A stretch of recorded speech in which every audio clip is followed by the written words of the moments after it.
வணக்கம். இது சங்ககால தமிழ் மருத்துவம். இந்த பதிவில் நம்ம பார்க்கக்கூடிய அற்புதமான ஒரு விஷயம் என்னன்னு பார்த்தீங்கன்னா விபூதி. சரிங்களா? விபூதி எதுக்காக கண்டுபிடிச்சாங்க, எதுக்காக பயன்படுத்துகிறாங்க அப்படின்றத நம்ம சுருக்கமாக பார்க்கலாம்.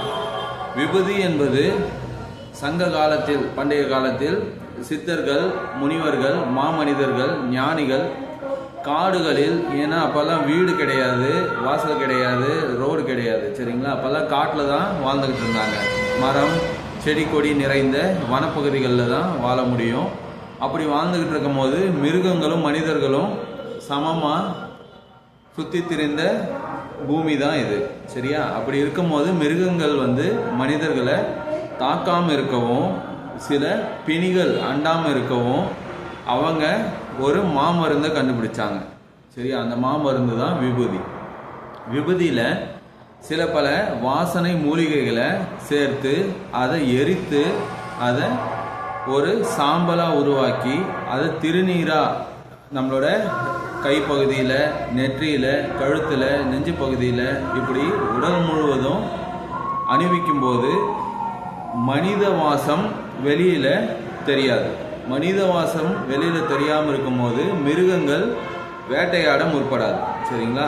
அதாவது ஒரு மிருகம் ஒரு விலங்கை தேடி போகுது அப்படின்னு பார்த்தீங்கன்னா அந்த விலங்கோட வாசம் அந்த வேட்டையாடும் மிருகத்துக்கு தெரிஞ்சாதான் போக முடியும். சரியா? அப்படி வாசனை மனித குலத்தோட அந்த வாசம் வெளியே தெரியாமல் இருக்கவும் ஒரு கட்டு, அது பேர் தான் உடல் கட்டு.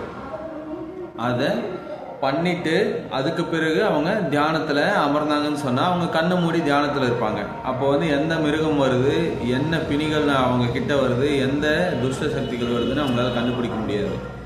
அதே போல் சீக்கிரமாக சிலத்தமம், அதாவது கோல்டு சீக்கிரமாக தாக்குறதுக்கான வாய்ப்புகள் அதிகம். அப்படி இருக்கும்போது இந்த சாம்பல் எனக்கூடிய இந்த பொருள் விபூதி ஆக வாசனை திரவியமாக பயன்படும் போது மனித வாசத்தை கட்டுப்படுத்தி குளிர்ச்சி, உடல் குளிர்ச்சி அடைதலை கட்டுப்படுத்தி அவங்களுக்கு நல்ல ஒரு உடல் கட்டாக பயன்பட்டது. சரிங்களா? அதை தான் இந்த காலம் வரைக்கும் நம்ம சங்க கால முறைப்படி பயன்படுத்திக்கிட்டு இருக்கிறோம்.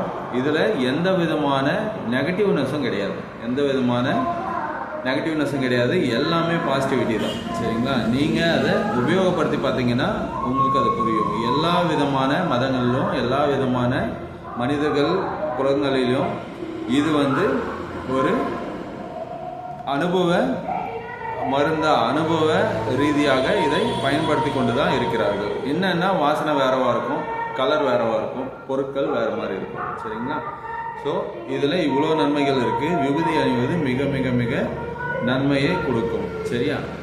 அடுத்த ஒரு நல்ல பதிவோட LSH Infoவில் உங்களை பார்க்கணும். நன்றி.